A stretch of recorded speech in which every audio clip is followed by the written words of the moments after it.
Springboard Roadshow Foundation. Legacy and legacy. Be inspired. Be motivated. Be challenged.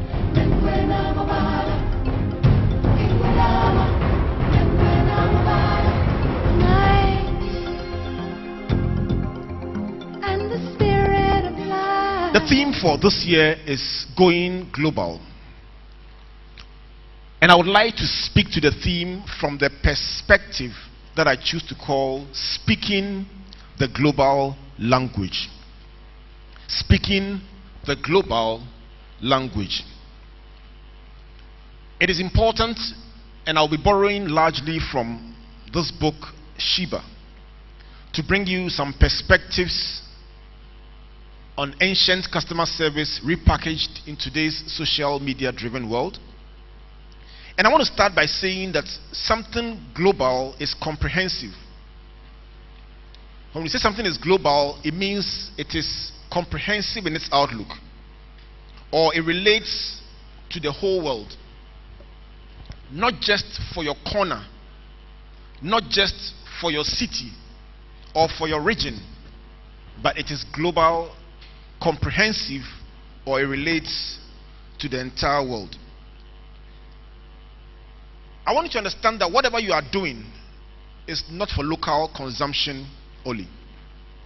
Several years ago, if you were hosting a radio program, you know that just a few people in your community are listening. Today, every serious radio station, TV station has online presence with social media streaming alongside it. So the skills, the ability, the requirements are different from the old-time broadcasting model. What is language? Language is a system of spoken or written symbols used by people in a shared culture to communicate with each other. So when Gifty is talking and she chants a slogan to all old girls of Infantsman, she's using a language that is common only to those who went to that school. If you didn't go there, you will not understand. It will not make sense to you and you will not appreciate it. But language is used by people in a shared culture to communicate with each other. There are companies that have words that they share and only they use those words, and they use it in a particular way. There are people who meet and they have a catchphrase that they use that is known to them alone, that has a peculiar meaning to them alone. So you're talking about global language.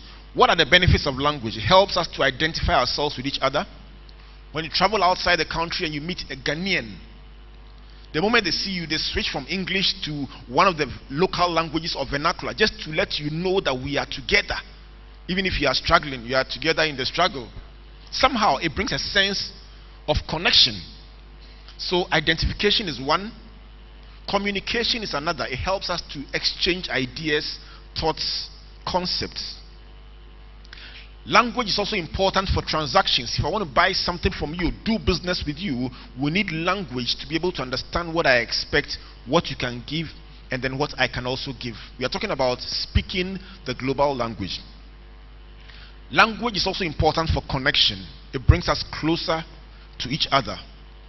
And then finally, language helps us find relevance. When you can speak a certain language, you are relevant in that context. If bankers meet, they talk some kind of language. When politicians meet, they have their own language.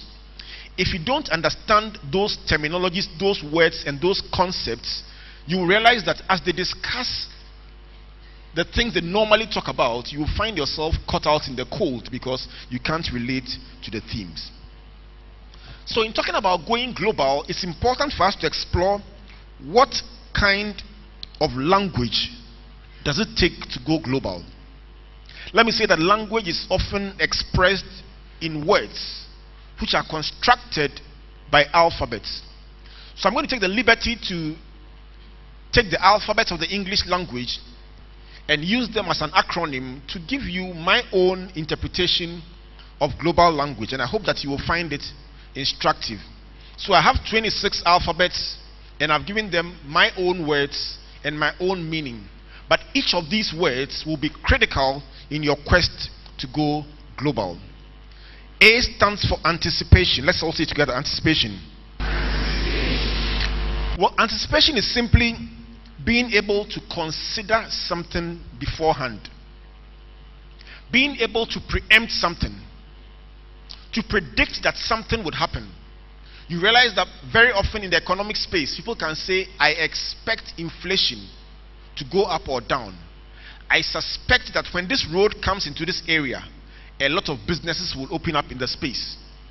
A friend of mine said, I bought a huge parcel of land in the mining community and started building a hotel even before the concession was completed.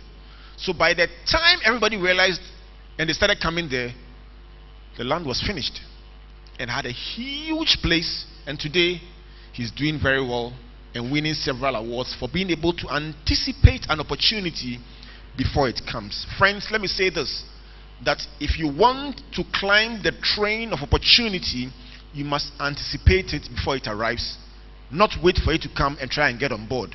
By that time, it will be too late. The second word I want to bring to your attention is the word borderless. Borderless. There are no borders today.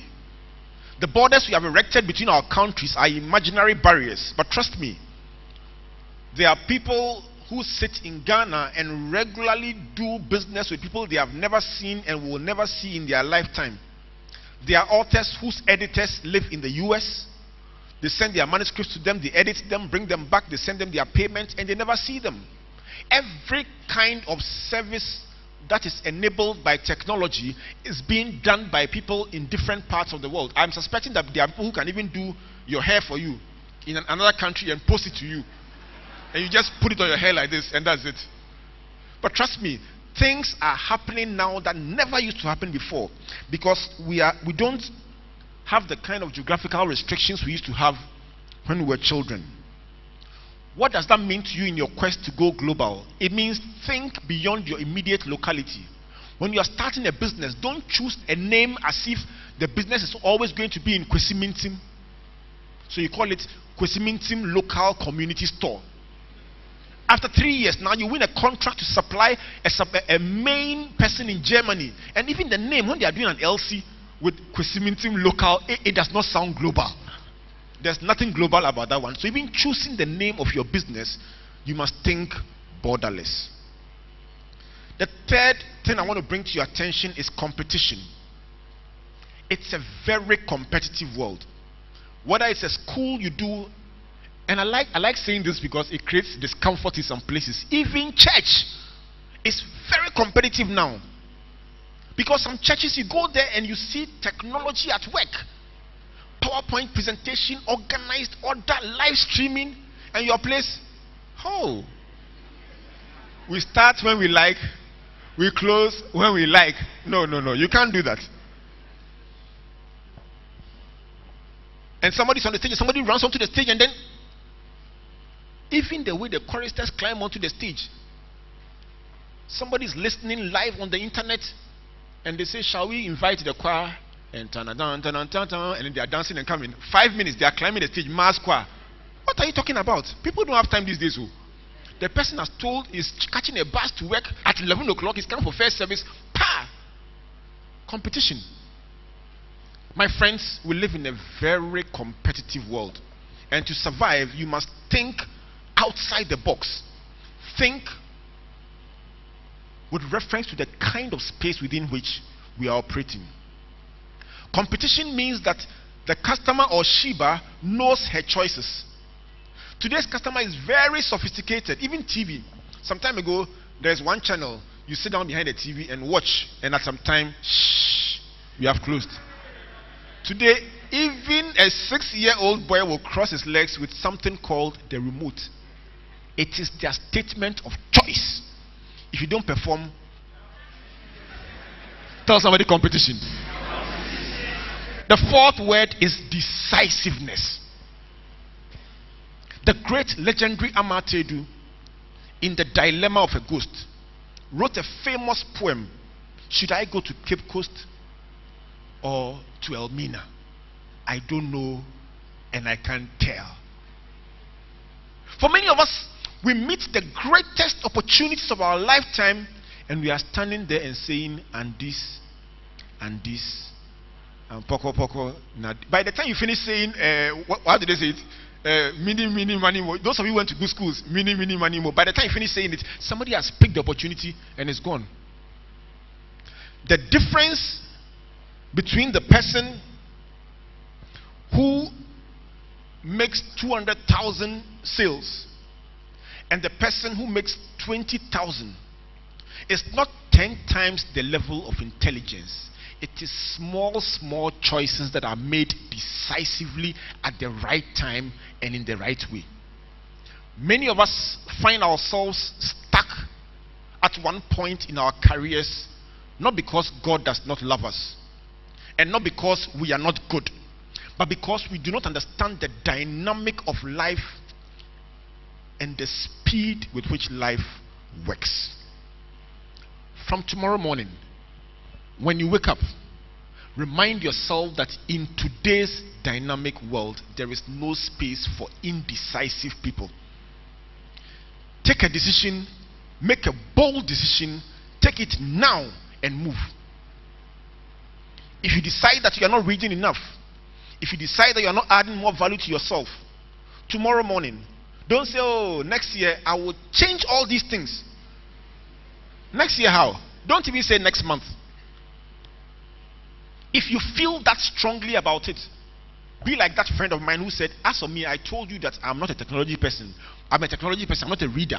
But when I bought this your book, I sat down and said, let me read just the first chapter. And it was a story. I liked it. Then I read the second chapter. Then I read the third chapter. By 12 o'clock, I had read 4 chapters. So I've changed. You know, whatever you tell yourself you will do differently from what you have done in the past, when you take your first step and the second step and the third step, you realize that after all, it's not as frightening as you thought. But act now. Tell somebody now. The 5th letter in the alphabet is E, and E stands for efficiency. My friends, whatever you do, you must be efficient in it. You must be competent in your performance. You must use the minimum amount of time and effort to get results. You know, if a manager has 2 people and you send them to the harbor, that there is a ship at the harbor, go check out what cargo it brought. One person comes back and says, that ship is called MS Thessalonica. It brought sugar. Then you say, go back and check what exactly the deal is. You go back and say they are looking for wholesalers and this is their first time in Ghana and they are open to any discussion around 90-day credit. Okay, go back and find out, and you keep sending the person, and the person goes back and comes back with just enough. If the second person, maybe they are both national service, the second person you say, go check out what is at the harbor. He goes and comes back and says, the ship is MV Thessalonica. They've been doing business in Africa for the past 20 years. This is their first time in Ghana. They are looking for wholesalers, but if you make them a deal as the lead supplier, they are likely to give you even better terms of credit. The key person is Mr. So-and-so, Mr. Kyriakos. This is his number. Listen, between Mr. A and Mr. B, who will you employ?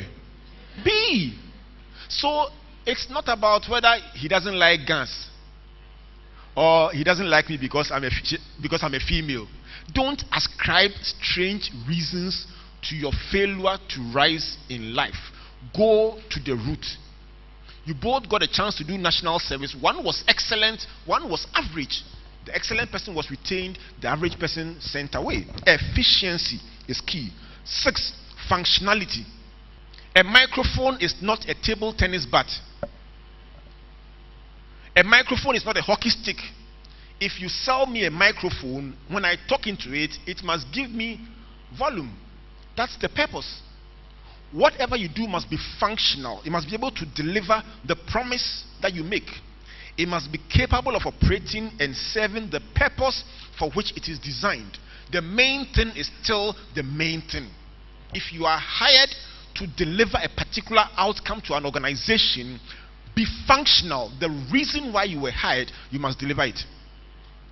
All other things can be added, but make sure that the main thing, you are delivering it. If you build houses, the houses must be functional.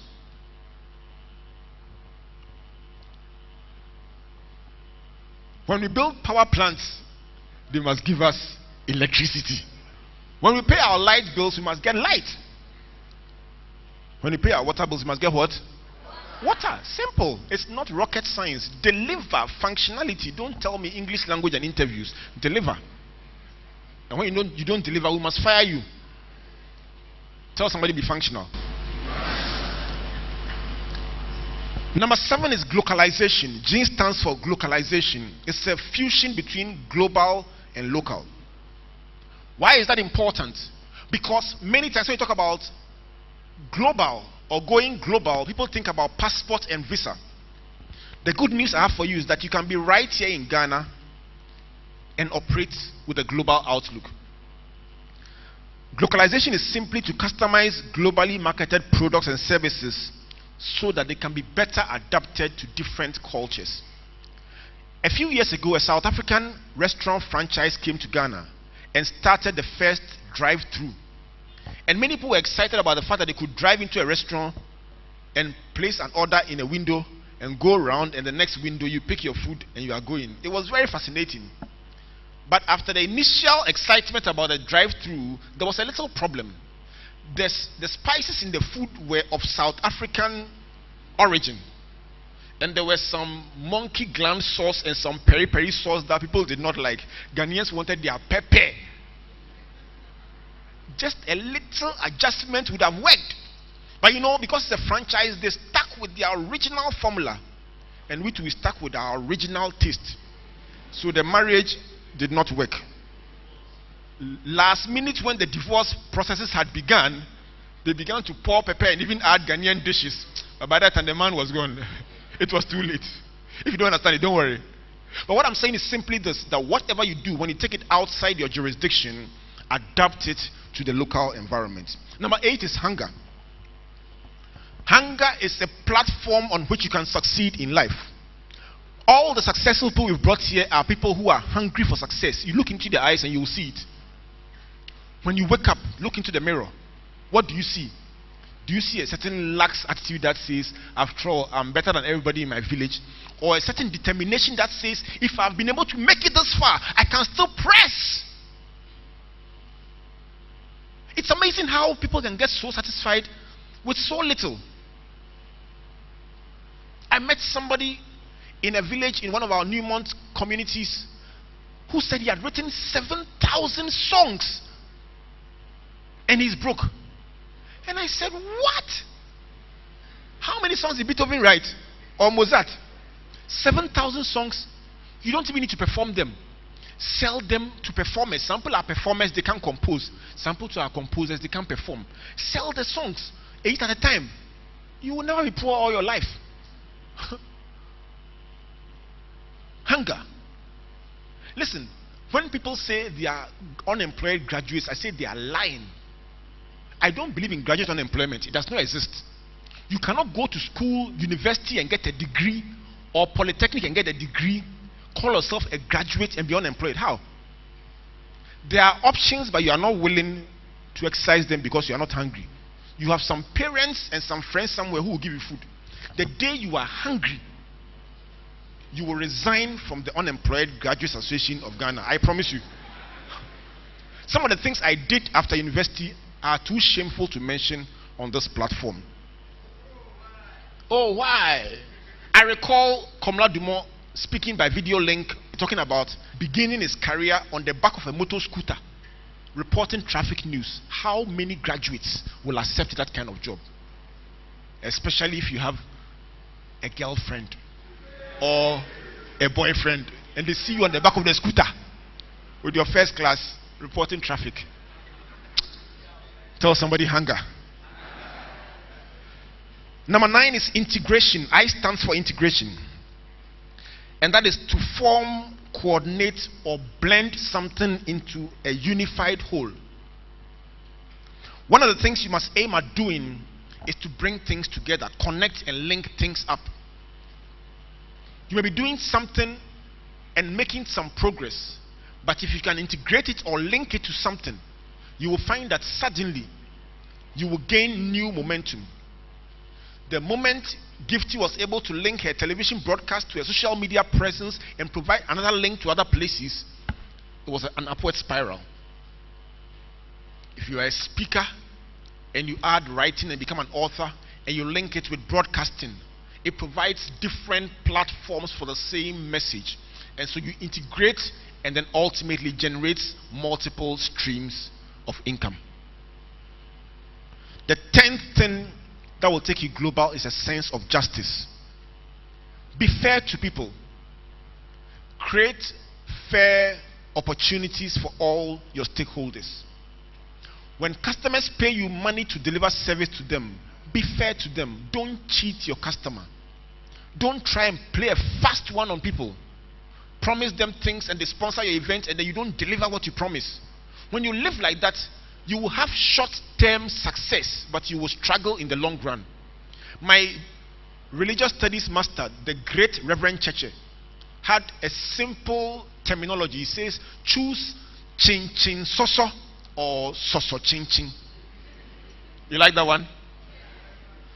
Soso chin chin simply means choose the easy way and struggle later.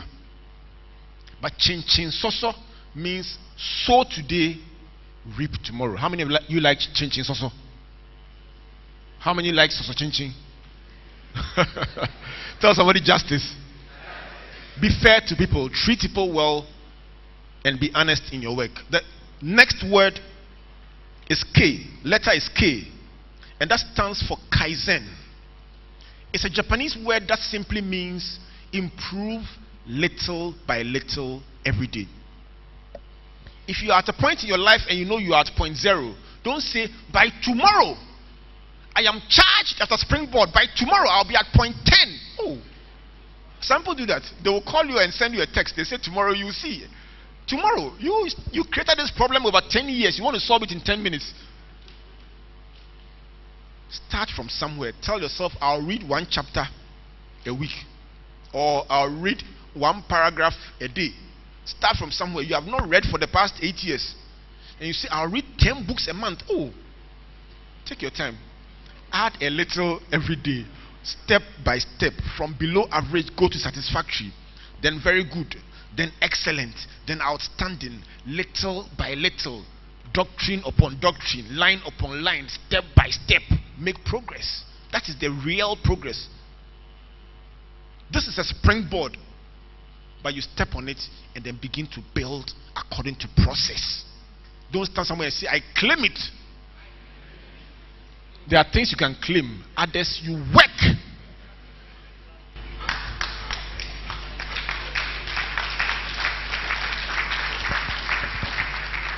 The next word is leveraging. Leveraging is building layer upon layer. So you use something to maximum advantage.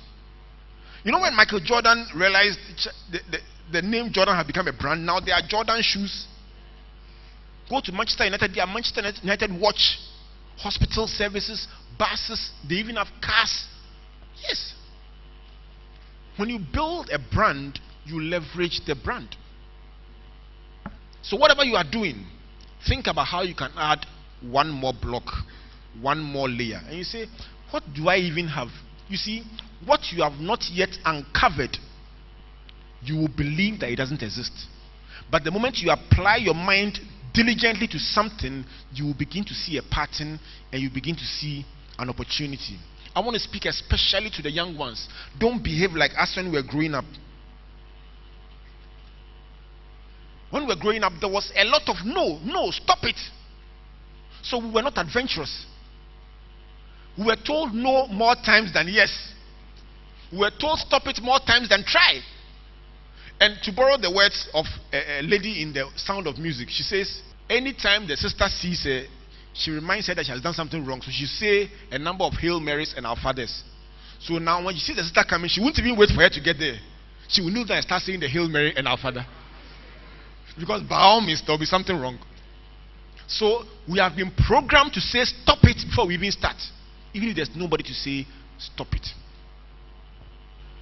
Leveraging. Think about it.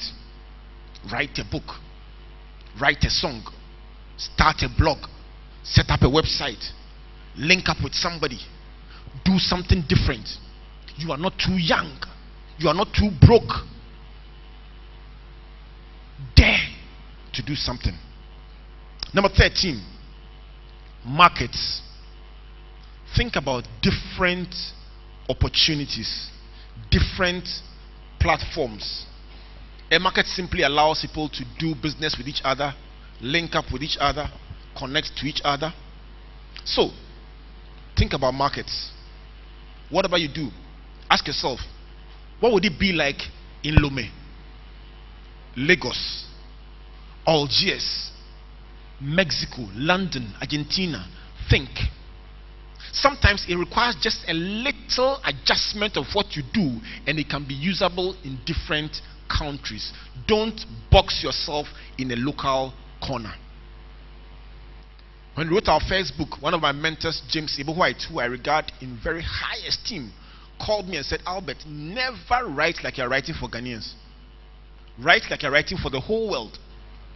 Today, wisdom is justified in her children. The results show our books are being read on different continents. You travel, you meet people. Once on a plane, somebody was reading what we had written and underlining it, and I was sitting next to him on the plane. I didn't even reveal who I was. Just the concentration with which he was reading was heartwarming. When you see that, when you come back and you're writing, even if you are tired, the anointing will come and you write. N stands for navigation. For you to get from where you are to where you want to be, you need to plot the route. Plot the route. I will first move here, then I will turn here. So you are doing a course you don't like. People have even told you that this course is taking you nowhere, and you are struggling with it. Or your career is caught in a corner because things are not too clear. Make it to the next junction. Re-evaluate. Then turn, then move, add one more block, add one more language, add one more degree, and you will find your space. Today, careers are very dynamic. They are not the same linear path we used to have when we were growing up. So don't let anyone confuse you that what you are doing will take you nowhere. Build from one point to another. Navigation is important. You don't set up from Takoradi to Kumasi without deciding whether you will go through Accra, through Mankasim, through... No, you don't do that. You decide how you are going and begin to move from one point to another till you get to your destination. Navigation is key. O stands for opportunity. In our book, The Turning Point, we make the simple submission that everyone will get an opportunity in your lifetime. Everyone. The most dangerous thing that can happen to you is for your greatest door of opportunity to open and you didn't even know, and it passed. Long after it has gone, you say, oh, I didn't know it was this person I've been looking for all my life. Sometimes opportunity comes looking like hard work. Some very innocuous, undesirable work that is given to you and you don't even feel like doing it. You wish you could say no. But you lay your hands on it, you do it, and it connects you to somebody powerful. And from there, they say the rest is history. But you know, you wish you would know that this is the opportunity before you touch it. But the true people who achieve success are those who take every responsibility as it comes and deliver it, even if that is not the big opportunity they've been looking for. And that is important. I believe that there is opportunity in every city in this world. I believe that there is opportunity in every country in this world. I never contemplate for a moment living outside Ghana. Never. It's not part of my dream. It's not part of my plans. Why? Because I love this country. And I believe with all my heart that the gift God has given me can be used in this country to make it and make it big and affect the whole world.